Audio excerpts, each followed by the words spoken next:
أعوذ بالله من الشيطان الرجيم بسم الله الرحمن الرحيم الحمد لله هدانا لهذا وما كنا له مقرنين وإنا إلى ربنا منقلبون الصلاة والسلام على وليه ووزيره وأخيه وأشرف الإترته وذريته وباب حكمته وناطق الحجته سيد الأمير المؤمنين فاتح باب خیبر قاتل مرحب أنت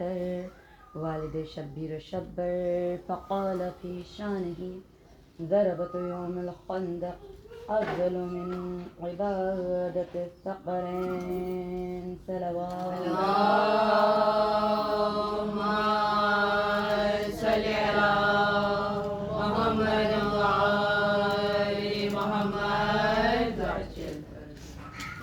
الصلاة والسلام على الطيبين الطاهرين المعصومين المظلومين إنما يريد الله ليذهب عنكم الرجس أهل البيت ويطهركم تطهيرا.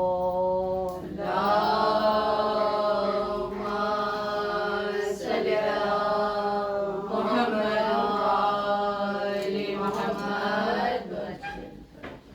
تمام تر تعریفیں اس خالق عالم کے لیے، خالق عالمین کے لیے کہ جس کے قبضہ قدرت میں ہم سب کی جانیں ہیں، اور وہ یہ کہہ رہا ہے کہ دیکھو میرے اندر ہی طاقت ہے، میں ہی قادر ہوں مردے کو زندہ کرنے کے اور زندہ کو مردہ کرنے کے، دن کو رات میں تبدیل کرنے کے اور رات کو دن میں تبدیل کرنے کے. میں ہی قادر ہوں کہ جس کو چاہے میں راہ راست پہ لے آؤں، اور جس کو چاہے میں جو ہے وہ جب وہ جانا چاہے مجھ سے دور ہو جائے تو وہ دور ہی ہوتا چلا جائے. تو رب العزت قرآن مجید کو بہترین کتاب قرار دے رہا ہے، کہہ رہا ہے کہ دیکھو اس سے بہتر کوئی کتاب نہیں ہے. موضوع جو چل رہا ہے وہ موضوع چل رہا ہے سورہ کہف کا، اور یہی موضوع چلتا رہے گا. سورہ نمبر 18 مشتمل ہے 110 آیتوں پہ، مشتمل ہے 1577 کلمات پہ، 6007 حروف پہ. یہ وہی سورہ ہے جس کے بارے میں بہت ساری دفعہ بہت سارے لوگوں نے بہت کچھ بیان کیا ہے، لیکن ہمارا موضوع جو ہے وہ کربلا سے منسلک ہے کہ کیوں سر امام حسین علیہ السلام نے سورہ کہف پڑھی. یہ ہے ہمارا موضوع، اور اسی کو لے کے ہم آگے بڑھ رہے ہیں. 4 بڑے واقعات، جس میں سے آج ایک واقعے کو میں کوشش کروں گی کہ جتنی وقت نے گنجائش دی اتنا کور کروں گی، کیونکہ عشرے کی مجالس میں اتنا وقت نہیں ہوتا. تو آج کا جو واقعہ کور کرنا ہے وہ ہے اصحاب کہف کا واقعہ. ہم سب نے سنا ہوا ہے، بہت ساری دفعہ پڑھا ہوا ہے، ماشاء اللہ سے پڑھے لکھوں کا مجمع ہے. لیکن قرآن کیا کہہ رہا ہے؟ قرآن یہ کہہ رہا ہے کہ اس کا تھوڑا سا بیک گراؤنڈ ہے. جب لوگوں نے یہ دیکھا کہ ایک رسول آئے ہیں اور وہ آ کے دعویٰ کر رہے ہیں نبوت کا، تو انہوں نے کہا کہ یہ ہر جو سوال پوچھتے ہیں ہم یہ جواب دے دیتے ہیں، کیوں نہ ہم ان سے کوئی ایسا سوال پوچھیں جو ان کو نہ پتہ ہو. تو قریش والے گئے اور جا کے عیسائیوں کے جو بڑے بڑے راہب تھے ان سے جا کے انہوں نے جا کے پوچھا، اور انہوں نے کہا ٹھیک ہے، اگر تمہارا نبی سچا نبی ہے تو وہ ان 3 سوالات کے جوابات نہیں دے پائے گا. اور وہ 3 سوالات کیا ہیں؟ وہ پہلا سوال یہ ہے کہ اصحاب کہف کون تھے. یہ پہلا سوال تھا، کیونکہ اصحاب کہف جو ہیں وہ حضرت عیسیٰ کے بعد آئے ہیں، تو ظاہر سی بات ہے انجیل میں ان کا تذکرہ موجود نہیں ہے. لیکن یہ واقعہ بارہا گرجا گھروں میں اتنی زیادہ دفعہ ریپیٹ ہوا ہے کہ ان لوگوں کی زبانوں پہ موجود ہے. تو کہا جا کے پوچھو کہ اصحاب کہف کون تھے. پہلا سوال. دوسرا سوال یہ تھا کہ حضرت ذوالقرنین کے بارے میں سوال پوچھو.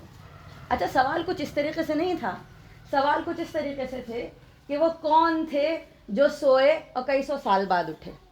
یہ پہلا سوال تھا. دوسرا سوال یہ تھا کہ وہ کون تھا کہ جس نے مغرب سے مشرق تک سفر کیا، جو کہ حضرت ذوالقرنین تھے. اور تیسرا سوال یہ تھا کہ روح کی حقیقت کیا ہے. کہ اگر کوئی بہت بڑا عالم ہوا جس کو عرب میں سب سے زیادہ جانتے ہوا تب تو وہ پہلے 2 سوالات کے جوابات دے پائے گا، لیکن آخری سوال کی روح کی حقیقت کیا ہے سوائے اس رب کے کوئی نہیں بتا سکتا۔ اب جب ان سے آگے سوال کیے گئے 3 تو رسول اکرم نے کہا کہ مجھے 1 دن کا وقت دو۔ وہی نازل ہونی تھی اگلے دن، اور وہ اگلے دن وہی نازل ہونی۔ تو جو وہاں کے لوگ تھے انہوں نے مذاق اڑانا شروع کیا۔ ہوتا ہے نا کہ ہمارے یہاں بھی ہے کہ کسی چیز میں دیر ہو جائے تو ہم یہ سمجھتے ہیں کہ وہ سامنے والا بندہ اس چیز کے قادر نہیں تھا، اس کو پتہ نہیں تھا، یا ہوتا ہے نا جج کرنا شروع کر دیتے ہیں ہمارے یہاں بہت زیادہ جلدی۔ تو ان لوگوں نے یہی سب کچھ کرنا شروع کیا۔ وہی آئی ہے 15 دن بعد، لیکن جس تفصیل سے وہی آئی، جتنی خوبصورتی سے وہی آئی، اس کی بات ہی الگ تھی۔ کیونکہ جب اصحاب کہف کا تذکرہ ہو رہا تھا تو ان لوگوں کو خود نہیں پتا تھا کہ وہ کیا کہہ رہے ہیں۔ یہاں پہ اللہ تعالیٰ جو شروعات کر رہا ہے سورہ کہف کی اس طریقے سے کر رہا ہے اور کہہ رہا ہے کہ دیکھو کچھ لوگ کہتے ہیں تم میں سے کہ وہ 3 تھے، ان میں چوتھا کتا تھا، کچھ لوگ کہتے ہیں کہ وہ 5 تھے، ان میں سے چھٹا کتا تھا، اور کچھ لوگ کہتے ہیں کہ وہ 7 تھے، ان میں سے 8واں کتا تھا، اور یہ کوئی نہیں جانتا سوائے رب کے۔ تو جن لوگوں نے تفاسیر بیان کی تو انہوں نے یہ کہا کہ اللہ تعالیٰ نے پہلی دونوں کنڈیشنز میں منع کر دیا، مطلب 3 اور چوتھا اور 5واں اور چھٹے کو بھی منع کر دیا، لیکن چونکہ اللہ تعالیٰ جب اس کے کلام میں بلاغت نظام ہے، یہ دیکھیے آپ اس کو دیکھیں کتنا خوبصورتی سے اللہ تعالیٰ وہ بیان کر رہا ہے، جس نے علم صرف پڑھا ہے وہ اس بات کو جانتے ہیں کہ اللہ کے ہر آراب کی حراکت جسے کہتے ہیں فتح دمہ کسرہ زیر زبر پیش کی وجوہات ہیں۔ تو اللہ تعالیٰ جو تیسری کنڈیشن دے رہا ہے کہ جو 7 تھے وہ 7 تھے اور ان میں 8واں کتا تھا، اور اس طریقے سے وہ زیادہ اوتھینٹک معلوم ہوتی ہے کہ ہاں یہی ہو سکتا ہے۔ لیکن پھر پروردگار عالم کیا کر رہا ہے کہ وہ اپنے حاکم وقت، اچھا کیا ہے یہ جو اصحاب کہف ہے، کوئی غریب آدمی نہیں ہے کہ بس کوئی بھی غریب آدمی تھا اٹھا چلا گیا اور غاروں میں جا کے بس گیا، جس کو پہلے سے ہی نہیں تھا، جس کے پاس کچھ بھی، اس کے لیے وہاں رہنا بھی کیا مشکل نہیں۔ جو ان میں سردار ہے سب سے بڑا، اس کا نام تلمیخہ ہے، اور دقیانوس کے خلاف کھڑا ہوا ہے، بادشاہ کے خلاف کھڑا ہوا ہے، بادشاہ کا منسٹر ہے، کوئی عام انسان نہیں ہے، بہت امیر و کبیر انسان ہے۔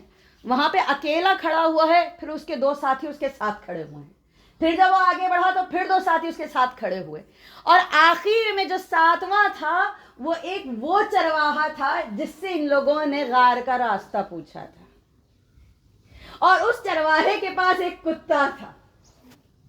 میں کہوں نا کہ اگر اللہ ہدایت دینا چاہے تو ایک جانور کو بھی جو ہے نا وہ جنت میں لے جاتا ہے۔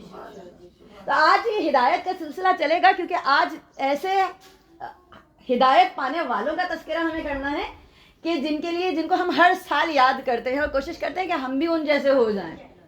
حضرت حور کے بارے میں یہ کس طریقے سے ہدایت پالی اور ایک طرف سے دوسری طرف آ گئے۔ تو بس اس طریقے سے وہ گئے ہیں، وہ پہنچے ہیں، لیکن تاریخ جو بیان کر رہی ہے اور جس طریقے سے قرآن مجید بیان کر رہا ہے وہ بالکل ہی الگ طریقہ ہے۔ قرآن مجید اس طریقے سے خوبصورتی سے بیان کر رہا ہے کہ جس طریقے سے ایسا لگے کہ جو پڑھ رہا ہے نا اس کے سامنے ہو رہا ہے یہ واقعہ، کہ جیسے اصحاب کہف آپ کے سامنے لیٹے ہوئے ہوں اور آپ ان کو بیٹھے ہوئے دیکھ رہے ہیں، کیونکہ اللہ تعالیٰ یہ کہہ رہا ہے کہ ہم انہیں کروٹ دلاتے تھے دائیں سے بائیں۔ ان کی جو غار تھی ان میں ڈائریکٹ دھوپ نہیں آتی تھی، ان کی جو غار میں جو دھوپ آ رہی ہے وہ شمال کی طرف سے آ رہی ہے اور جنوب کی طرف سے آ رہی ہے۔ تو جب وہ سورج چڑھتا ہے تو شمال کی طرف سے جو دھوپ آتی ہے تو اس حساب سے آتی ہے کہ ان کے بدنوں پہ نہ پڑے، ہلکی سی دھوپ آ رہی ہے، اور پھر جب جنوب کی طرف وہ دھوپ جب سورج غروب ہو رہا ہے تو اس حساب سے ہو رہا ہے کہ ان کی جو جب تک انہوں نے کروٹ لے لی ہے تو ان کی کمروں کو وہ دھوپ لگ رہی ہے۔ قرآن کہہ رہا ہے کہ جب ہوا چل رہی ہے تو اس حساب سے چل رہی ہے کہ ان کی دونوں طرف جب وہ کروٹ لے رہے ہیں تو ان کی دونوں طرف ہوا لگ رہی ہے۔ ایک جرمن سائنٹسٹ تھا، اور شاید آپ لوگوں نے یہ سنا ہو یا پڑھا ہو کہ وہ جا رہا تھا تو اس کو کسی نے قرآن کا ترجمہ جو تھا جرمنی میں جو ہوا تھا وہ کسی نے اس کو تحفتاً دے دیا۔ تو اس نے سوچا کہ میں تو جا رہا ہوں، میں کیا کروں گا، اس کی دل رکھنے کے لیے، میرا اسٹوڈنٹ ہے، اس کا دل رکھنے کے لیے میں لے لیتا ہوں، لیکن جیسے ہی نکلے گا میں اس کو ادھر ادھر رکھ دوں گا۔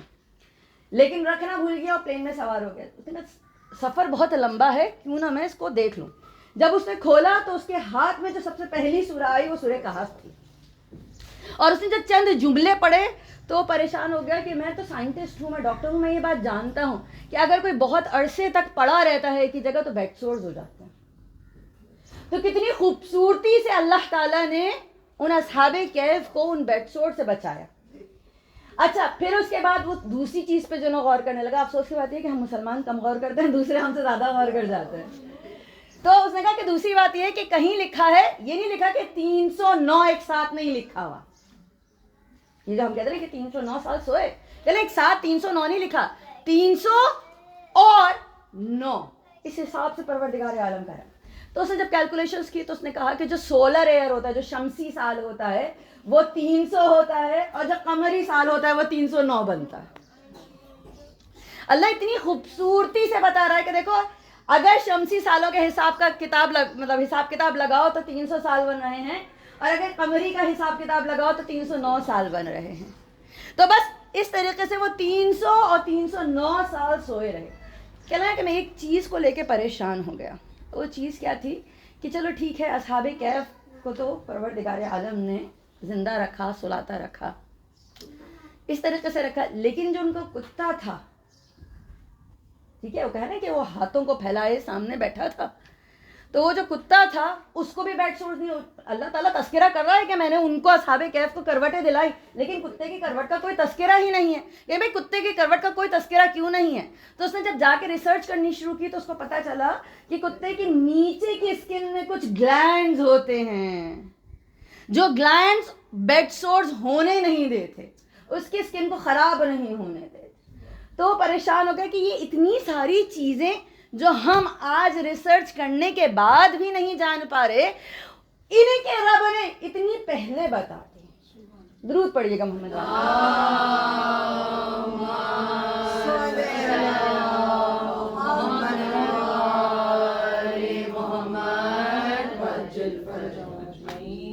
لیکن موضوع سوال پھر وہی ہے, امام حسین نے کیوں تلاوت کی؟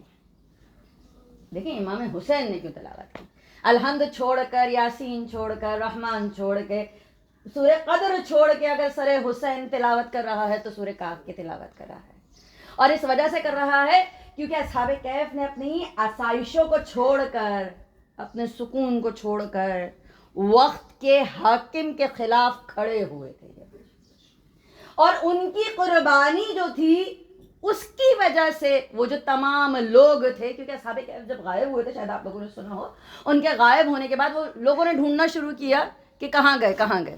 جب ان کو پتہ نہ چلا کہ کہاں گئے تو وہ لوگ اپنے حاکم کے خلاف ہو گئے تھے, اور انہوں نے اس بادشاہ کو جو ظالم تھا اور جو بت پرست تھا اس کو اتار دیا, تخت سے اتار دیا, اور دوسرا بادشاہ آ گیا, اور پھر مسلمانوں کی اچھی سی حکومت ہو گئی.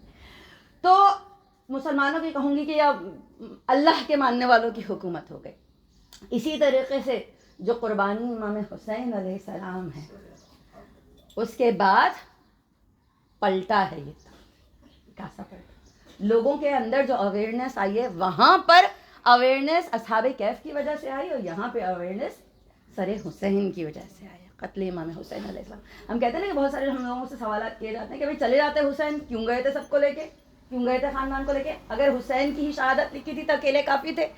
بہت سارے لوگ جو نا مصلحت کی مار میں مرے جا رہے ہیں, یہ نہیں دیکھتے کہ پروردگار عالم اس کی تیاری کب سے کر رہا ہے. اس کی تیاری بہت پہلے سے ہو رہی ہے.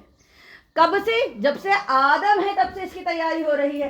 آدم کے پاؤں میں پھانس لگی تھی نا, یا اگر میں کہوں اس سے پہلے سے, جب عالم ارواح میں ہم سب کے نام لکھے ہوئے تھے کہ یہ روحیں آئیں گی آج کی مجلس میں, گرمی میں بیٹھیں گی اور زیادہ ثواب کمائیں گی, کیونکہ کہتے ہیں نا کہ ہر تکلیف کے بعد پروردگار عالم آپ کے درجات کو بلند کر دیتا ہے.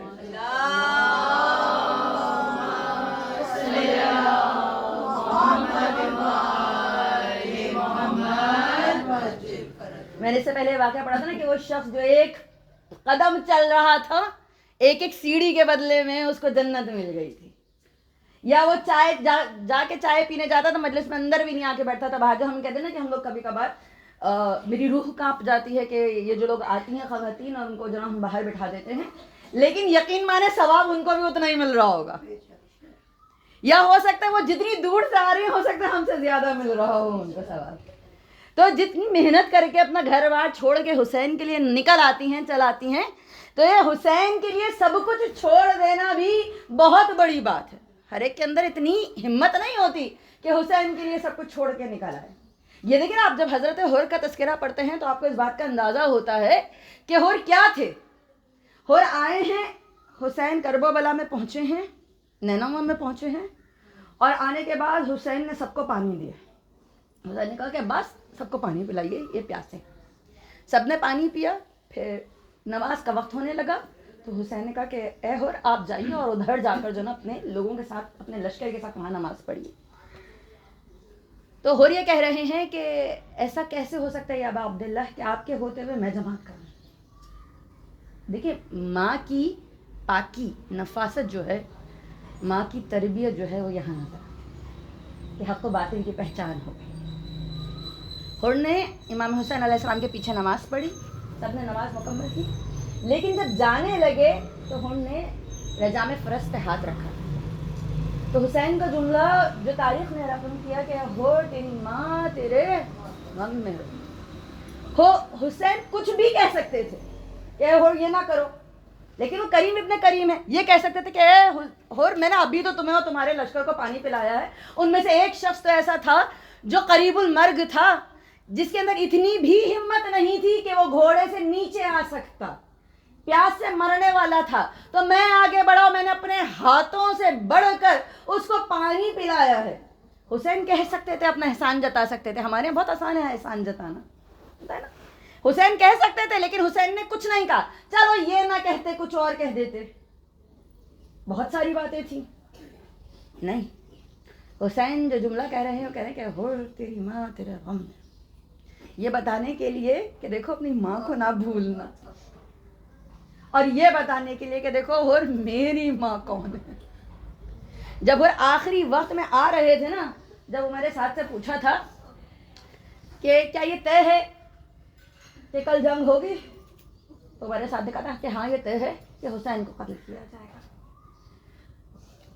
تو حور نے یہ جملہ کہا تھا کہ مجھے حسین کی ماں سے ڈر لگتا ہے, میں نہیں چاہتا میں جہنم میں جاؤں, میں نہیں چاہتا کہ میں سیدہ کا دل دکھاؤں. اور حور نے بلایا, بیٹے کو بلایا, اپنے غلام کو بلایا. کچھ تواریخ میں لکھا کہ بیٹے نے ہاتھوں کو باندھا, کچھ نے لکھا کہ غلام نے ہاتھوں کو باندھا. میں اس سے پہلے کی مجلس میں پڑھ چکی ہوں, جو استقبال ماہ محرم کی مجلس تھی اس میں پڑھ چکی ہوں کہ جب کسی کے ہاتھوں کو باندھا جاتا ہے, ہاتھوں کے قلم ہونے کا درد کم ہے, ہاتھوں کو باندھنے کا درد زیادہ. جب ہاتھ قلم ہو جاتا ہے نا تو انسان جسمانی طور پہ تھوڑی دیر کے لیے بے بس ہو جاتا ہے, لیکن جب اس کے ہاتھ بندھے ہو نا تو اس کی روح تک وہ بے بسی محسوس کرتی ہے, وہ تکلیف محسوس کرتی ہے. اور کے ہاتھوں کو باندھا, لے کے چلے. اب جو لے کے چلے وہاں سے حسین نے کہا کہ عباس میرا مہمان آ رہا ہے, میرے مہمان کا استقبال کرو. عباس چلے ہیں, اب کیا دیکھا اور کیا آنکھوں پہ پٹی ہے, اور کیا غلام نے کہا کہ آقا ابو الفضل آ رہے ہیں, اور یہ کہتے ہیں کہ عباس سے کہہ دو کہ ہم جنگ کے لیے نہیں آئے ہیں اور معافی کے لیے آیا ہے. حضرت عباس کہتے ہیں کہ مجھے میرے آقا نے تمہارے استقبال کے لیے بھیجا ہے. اور کو لے کے پہنچے ہیں امام حسین کے پاس. اب جو حسین نے ایک مجبور کے ہاتھ بندھے دیکھے, حسین نے گریہ کرنا شروع کیا اور کہا کہ فوری طور پہ حور کے ہاتھ کھولو. حور تڑپ گئے کہ ایسا کیا ہو گیا. حسین کہتے ہیں حور یہی کرب و بلا ہوگی, اور شام میں غریبہ ہوں گی, میری بہنیں ہوں گی اور ہاتھ پہ سے پشت ہوں گے. اور انہیں اپنے ہاتھوں سے اپنے سر کو پیٹا آقا یہ کیا ظلم ہو گیا مجھ سے. وہاں سے فضا نے آواز دی کہ آقا شہزادی زینب نے حر کو سلام کہلایا ہے. ہمارا سلام ہو اس حر پہ جس پر سید زادی ثانیہ زہرا سلام کرے. سلام کہلایا ہے. اور کہہ رہے ہیں کہ مولا مجھے اجازت دے دیجیے, میں نہیں بیٹھ سکتا. سب سے پہلے مجھے اجازت دے دیجیے. حسین کہہ رہے ہیں کہ حر تو ہمارا مہمان ہے, ہم تو اتنے بے بس ہیں کہ تمہیں پانی بھی پیش نہیں کر سکتے. اور انہوں نے پھر اپنے ہاتھوں سے اپنے سر کو پیٹا. کہہ رہے ہیں مولا مجھے اور شرمندہ نہ کیجیے, اس کا بھی سزاوار میں ہی ہوں, مجھے بس اجازت دے دیجیے. پھر پلٹ کے کہتے ہیں کہ آقا میں چاہتا ہوں کہ میرا بیٹا پہلے جائے, ایسا نہ ہو کہ میری شہادت کے بعد اس کا ایمان خراب ہو. حر کا بیٹا پہلے گیا. تاریخ یہ لکھتی ہے کہ حر کے بیٹے نے جو صدا دی ہے نا, اور حر بہت تیزی سے پہنچے ہیں, لیکن جب پہنچے تو حر سے پہلے میرا مظلوم امام حسین موجود تھا.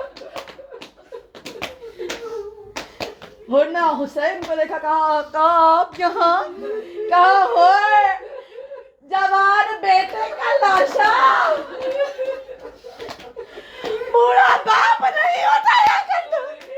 میرا سلام ہو اس حسین پہ کہ لاشا علی اکبر تھا, حسین تنہا تھا, گود میں اٹھاتا تھا. علی اکبر کا لاشا قد سے بڑا تھا, زمین پر علی اکبر کے پاؤں رگڑتے چلے جاتے تھے.